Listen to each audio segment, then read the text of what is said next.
पिता की सीख। एक पिता जो अपनी बेटी से बहुत प्यार करता था, उसकी हर ख्वाहिशों को पूरा करने का प्रयास करता था। बच्ची जो भी डिमांड करती, पिता उसे पूरा करता, पर अनजाने में वो अपनी बच्ची को आदर्श संस्कार से दूर करता जा रहा था। बच्ची जिद्दी स्वभाव की हो गई थी। हर किसी को जवाब देने में उसे कोई संकोच नहीं होता था। बच्ची की माँ अपने पति को खूब समझाती कि बच्ची को इतना प्यार मत दो कि वो बिगड़ती जाए, पर पिता हमेशा यह कहकर टाल देता था कि अभी बच्ची है, बड़ी हो कर समझदार हो जाएगी। बच्ची बड़ी हो गई, पर उसका स्वभाव पहले से और ज़्यादा कठोर हो गया। इकलौती बेटी का पिता उसके हर छोटी बड़ी डिमांड को पूरा करता। अपनी बेटी की उम्र शादी को होती देख पिता उसके लिए एक योग्य वर और एक अच्छा खानदान खोजने लगा। खोजबीन के बाद एक अच्छा खानदान और योग्य वर मिल गया। पिता ने अपनी बेटी की शादी बहुत धूमधाम से की और बहुत सारा दहेज भी दिया, जिससे बेटी को कोई तकलीफ़ न हो। बेटी दुल्हन बनकर अपने ससुराल आई। 2 दिन तो सब ठीक से था, पर तीसरे दिन तो उस घर के लोग उसका व्यवहार देखकर चकित रह गए। किसी भी काम को कहा जाता तो तुरंत मना कर देती, अपने सास ससुर से बहस करती, अपने देवर को ताने मारती, अपनी नंद से तो सीधे मुंह बात भी नहीं करती, अपने पति से तो लड़ती और किसी भी काम को हाथ तक नहीं लगाती। सुबह देर तक सोती और पूरा दिन टीवी देखती रहती। सास कोसती कि पता नहीं माँ बाप ने कैसे संस्कार दिए हैं, और फ़ोन करके उसके पिता को बुला लेती है। अगले दिन पिता अपनी बेटी को लेने आता है, पर उस पिता से बेटी के ससुराल में कोई सीधे मुंह बात तक नहीं करता।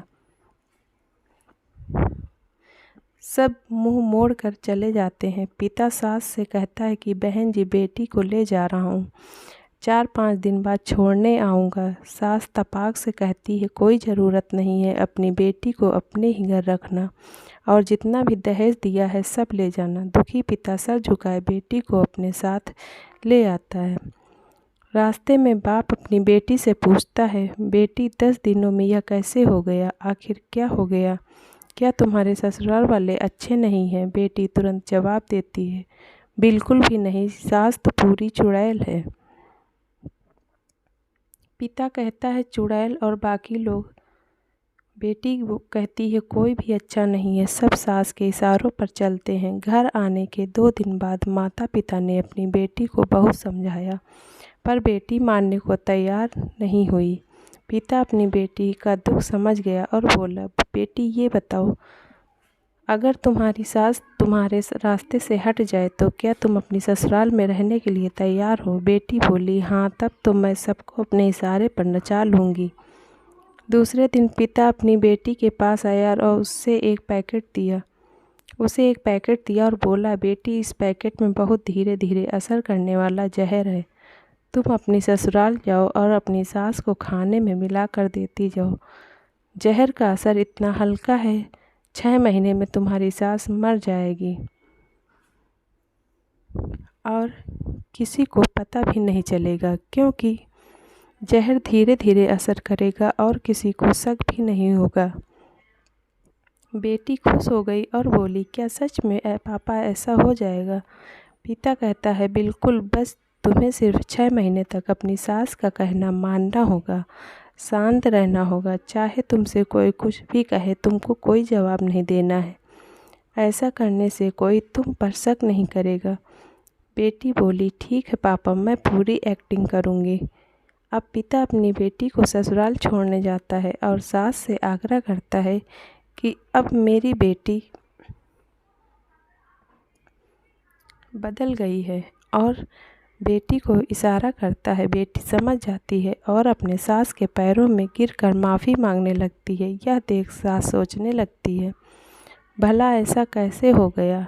सास अपनी बहू को एक मौका देने को तैयार हो जाती है। अब बेटी अपने ससुराल में बहुत शांति से रहती है। सुबह सबसे पहले उठ जाती है, सबके लिए नाश्ता बनाती है, अपनी सास ससुर की देखभाल करती है और कुछ कहते तो जवाब नहीं देती और मन ही मन सोचती, बुढ़िया चिंता मत कर, सिर्फ 6 महीने की बात है, उसके बाद तो मेरा ही राज्य होगा। समय पर खाना बनाती और सास के खाने में चुटकी भर जहर भी डालती जाती, सभी के साथ शांति से रहती। यह देख ससुराल के लोग चकित रह गए। सास सोचने लगी कि शायद मैं अपनी बहू को पहचान नहीं पाई। अब सास ससुर अपनी बहू की खूब तारीफ करते, उसका पति भी उसे प्यार करता, देवर भी बहुत उसका आदर करने लगा और नंद तो उसकी सहेली बन गई। बहू को भी अपना ससुराल घर जैसा लगने लगा। 4 महीना बीते। अब सास के खाने में जहर डालते समय उसके हाथ कांपने लगे। सास ने घर की चाबी अपनी बहू को दे दी। अब सास उसे माँ जैसी लगने लगी। बेटी अपने पिता के घर आई और रोते हुए बोली, पापा माँ को बचा लो। मैं 4 महीने उन्हें जहर देती आई, पर मैं चाहती हूँ वो जिंदा रहें। पिता ने कहा, अरे वो तो चुड़ैल थी। बेटी बोली, पापा ऐसा मत कहो, वो तो मेरी सगी माँ से भी अच्छी हैं, और रोने लगी। अपनी बेटी को रोता देख पिता मुस्कुराए और अपनी बेटी के आंसू पोंछते हुए बोले, बेटी तू चिंता मत कर, तेरी सास को कुछ नहीं होगा, वो जहर नहीं था, वो तो सिर्फ सफ़ेद पाउडर था। ये सब मैंने तुझे यह एहसास दिलाने के लिए किया था कि तेरी सास ससुर पति देवर नंद बुरे नहीं हैं, बल्कि ये तेरा व्यवहार और उनके प्रति गुस्सा था। अब जब तूने अपना व्यवहार बदला तो सब कुछ बदल गया। धन्यवाद। अगर आपको ये कहानी अच्छी लगी है तो प्लीज़ कमेंट में बताएं, लाइक करें, सब्सक्राइब करें। Thank you.